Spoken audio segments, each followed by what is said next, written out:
Hi everyone, my name is Eric, the sales rep of Henkel Taiwan.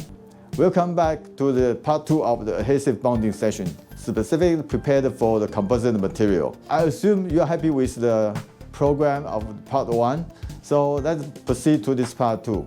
In this section, we are going to collect the data we generate in the DOE design of experiment in the part 1. And also, we are not only analyze the tested result, but also we will check the failure mode of each specimen to come up our comment, our suggestion, any room for improvement for the current design. At the precondition, no increase of manufacturing cost, no increase of the material cost. This is the result of the DOE we developed in the part 1.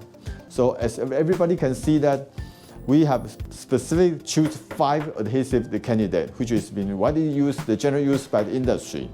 And also, every adhesive candidate will demonstrate a different level of the impact index. As we have introduced, the impact index, the higher means that they have a higher strength to resist the impact loading.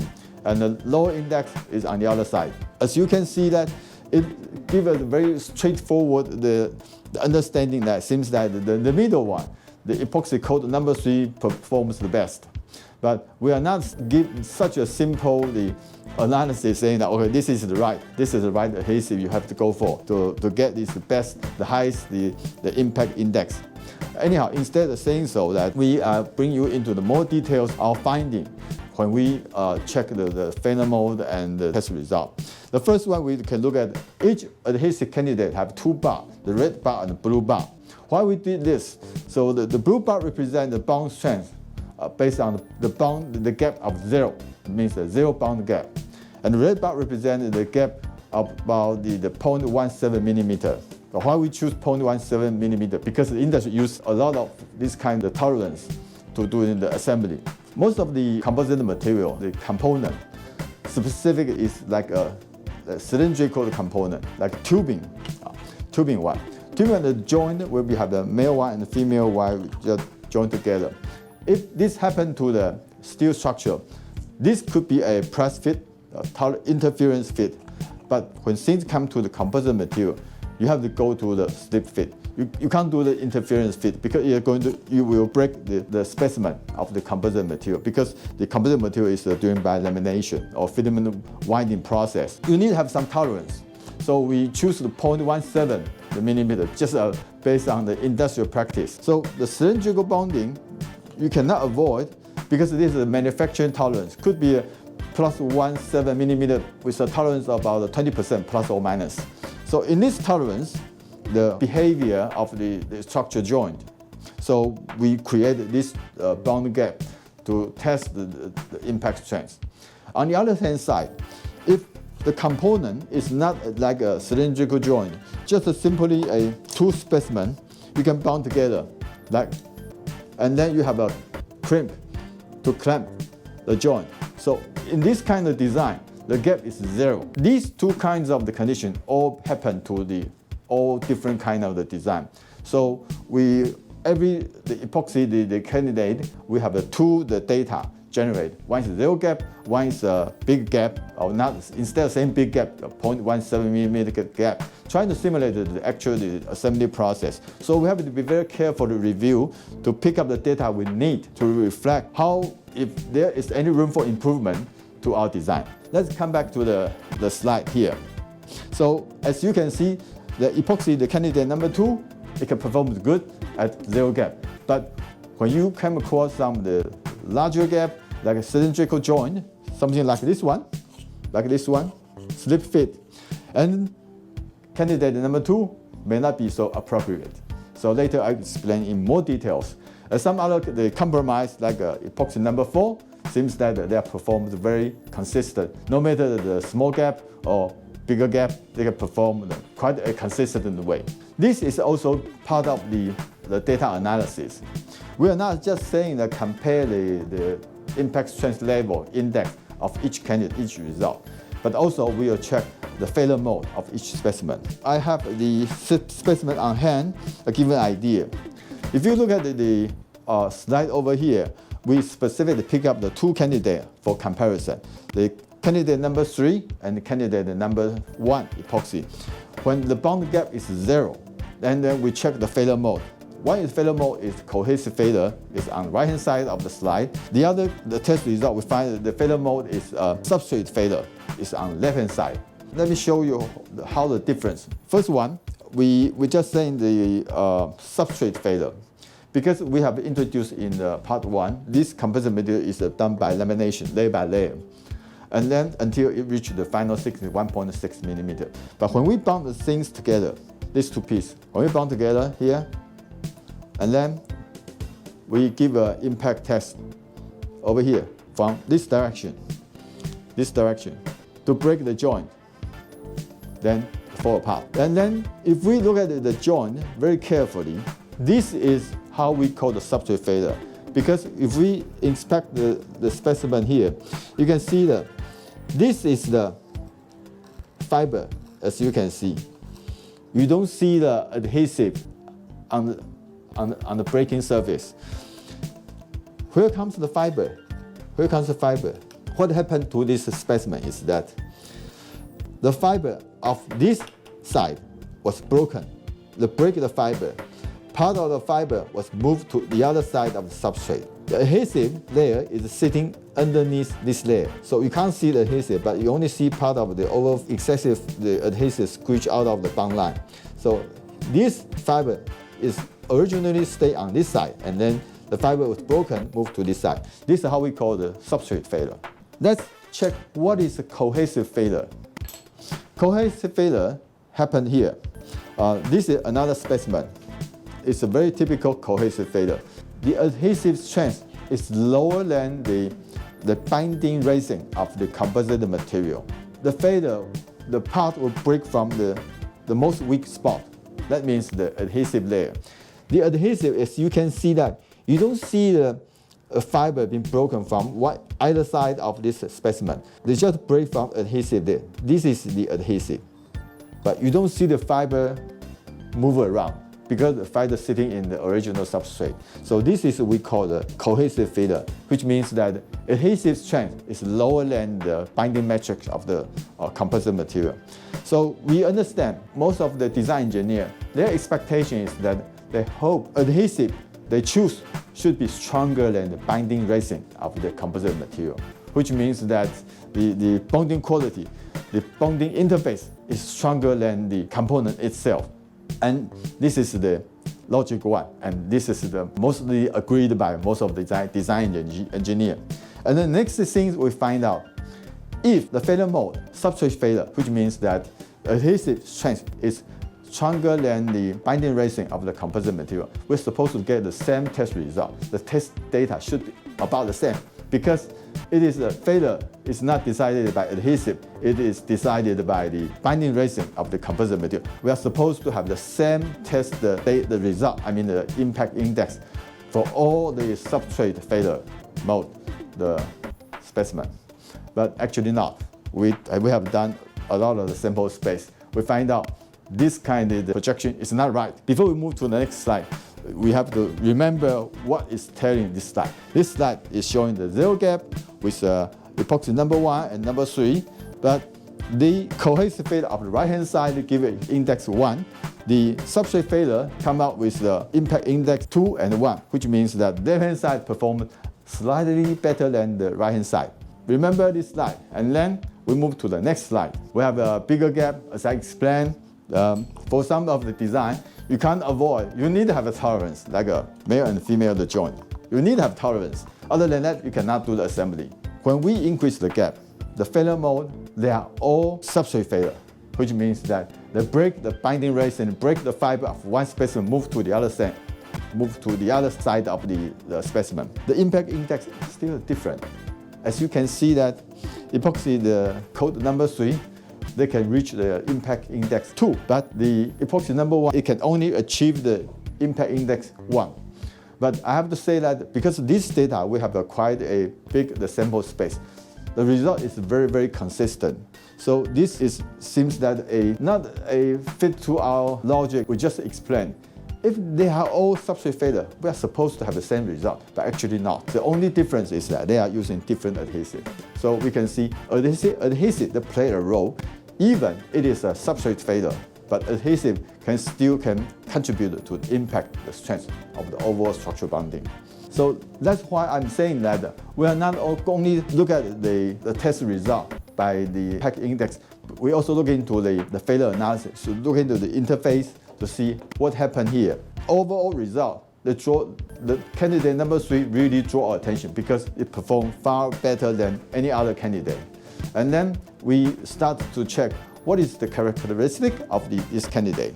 Epoxy number 3, they really give a big surprise because this is a low TG system. How low it is, the TG can be as low as less than 30 Celsius, a pretty low TG system.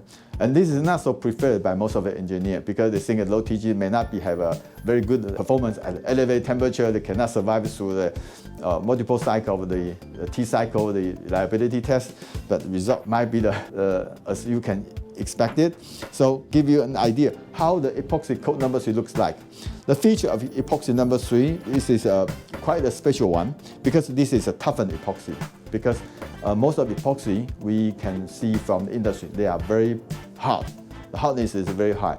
The toughness of the epoxy coat number 3 not only reflect on the flexibility, but it also reflects on elongation to break. In our lab test, elongation to break is far better, far longer than any other candidate. So this is quite a special formulation. This gives the best impact strength. But we are not saying this is a good epoxy, but we're just saying it has a different feature than the candidate we are familiar with the industry. And this epoxy, we also have the slumping test. This is the last one we call slumping. I put a slumping keyword here. To use of this epoxy, you have to overcome the slumping problem because this is a room temperature cured epoxy. The cure at extended time, it takes about a couple hours to be cured, but before it cured, it flow around. So the joint design has to be very, very careful to avoid your overflow to somewhere you do not want them to be because it will impact the cosmetic appearance. Sometimes you have to spend additional process to grind off the overflow of the epoxy. So that's what happened to the epoxy, the number 3. But anyhow, the overall performance, no matter you have a small gap or bigger gap, they are fantastic. But it can be cured very fast because it's room temperature cured one. You can finish the process within maybe 20 or 30 minutes. Coming back to the epoxy number 2. This candidate is also very interesting. This material has been widely used on some steel structural bonding and forged aluminum bonding. This is the best material. We ever find some equivalent product can be comparable with this one when used on the steel specimen bonding. But when things come to the composite material, the whole story changed because we find out the gap is 0, performance still very good, very stable. But if we have a bigger gap, this time we use the gap of 0.17. This candidate versus the impact, the index dropped significantly. Also, we have to share that this candidate is also a room temperature 2-part epoxy, but this is also, again, it's a low TG system. The TG is like 40-something Celsius. Can be a very low TG. But performance-wisely, steel one is good, but for composite material, we have to be very, very careful about the gap, the tolerance of the design. We bring up the number 4 because this candidate provide quite a compromised solution compared with the other candidate because it can be used on the 0 gap and also bigger gap. But it is not the best one, but still something in between. The thing we want to come to epoxy number 4, we have another reason because epoxy number 4 is a low temperature cured 1-part epoxy. So when things come to 1 part, the epoxy means that the process, couple hours, they can finish all the process within 20 minutes in oven, the cured, so it can speed up your productivity. You don't need a very complex dispensing system to mix in the part A and the part B. And of the most important is that this heat-cured epoxy can be cured at 110 Celsius. Why it is so important? Because in the future trend, we want to have a recyclable composite material. This recyclable composite material, the binding resin, they are made by thermoset plastic. These thermoset plastic, their stability at the elevated temperature is very poor the temperature stability can only reach around 120 Celsius. If you put in the oven, the temperature is over 110 or 120, the geometry stability, they lost the stability of the geometry. There was deformation of the whole, the joint, the substrate. So they have to use some low temperature. The low temperature means that the temperature below 110 or 120. They need low temperature curable material, adhesive, to do the joint design. So that's how we pick up this epoxy number 4. It starts to be requirement, a demand from the industry when things come to a recyclable composite material. But this topic, we will need further study. But this is the first time we introduce the material, trying to compare with the traditional epoxy, and then we find out this is material, even at standard curing process, the performance still comparable, still acceptable, can achieve the above the average level of the performance. I mean the impact, the strength. We are going to introduce the impact of exotherm. The exotherm is the heat generated when the epoxy starts doing the polymerization. But exotherm, we only focus on the discussion of the one part heat-cured epoxy. Because for the two-part heat-cured epoxy, when it starts to do the polymerization, they still have some exotherm, more heat generated during the curing or polymerization the process. But the room temperature cure, the two-part epoxy, they cure in extended time for a couple hours. So the heat generated mostly is been negligible. You can ignore it. So we only focus on one part, the heat-cured epoxy. Because of the heat-cured epoxy, the whole process will be completed within 20 to 30 minutes. So the polymerization, the curing, the process completed within such a short period of time, so the heat generated is quite substantial. For any of the formulation, if the heat generated during the curing or polymerization process is big, so we call it high exotherm. If the heat generated is low, so we call it low exotherm. But now we want to tell you something about how it impact your bonding quality. Let's recall our memory in part 1. We choose 5 epoxy candidates. Candidate number 1 and candidate number 5. If you can recall the part 1, the video, the online seminar, you can see that candidate number 1 and candidate number 5, they are both one-part heat-cured high TG epoxy. The only difference between these two candidates is that candidate number 1 is a high exotherm. Candidate number 5 is a low exotherm. What's the difference? Show the real parts to you, because luckily I have my colleague, they're going to have a presentation in the next week, so he prepared a specimen in the laboratory, so we have the luxury, we can use the real parts to show you what is the exotherm. This is candidate number 1. You can follow the pencil tips. This is uncured, the epoxy. Candidate number 1 is uncured, still sticky. But if we leave it in the oven for 15 minutes, at 150 Celsius. So the epoxy becomes rigid, like this one. The geometry, the figure looks totally different because the resin will be boiled by the heat generated during the curing process, like a small volcano, because all the heat push up all the resin like a small volcano. This is what happened here. This is epoxy candidate number 1. This is candidate number 5. Uncured material remains sticky, right? But the cured material, they still have some exotherm, but not so severe, not so obvious compared with the candidate number 1. So you can tell the difference. That's because the low exotherm. But bear in mind, we only cure in the oven for 15 minutes. But normally the curing process is 30 minutes. Why are we doing 15 minutes? Because the smelling is horrible. So my colleagues stopped at 15 minutes, but we already tell the difference. But if we carry on the test for the whole 30 minutes, the height could be reached this level. But anyhow, this is give you an idea how the exotherm will have such a different the result. We have another candidate, which is code number 4, which is also another the 1K epoxy, but we also did a test, so we also share you with here. This is code number 4. This is a material we prepared for our future, the recyclable composite material. The binding resin is thermoplastic. Too high the temperature, they will lose the geometry stability. So we have to have some material which can be cured at the temperature setting, could be 110 or 120. So this is a material prepared. It's a low temperature cured epoxy. So you can see leave it 15 minutes, 150 Celsius, because this condition has been exceed the curing requirement. So you can see this is overbaked here. But again, you can see that Exotherm is very, very mild. But this already exceeded the curing requirement. It's overcured. This is what happened to the epoxy coat number 4. I've been spending such more time to explain Exotherm. What is the impact to the bonding quality? If we have a cylindrical joint as shown on the slide, as you can see, the color, excessive material is being represented. This is a material of high Exotherm.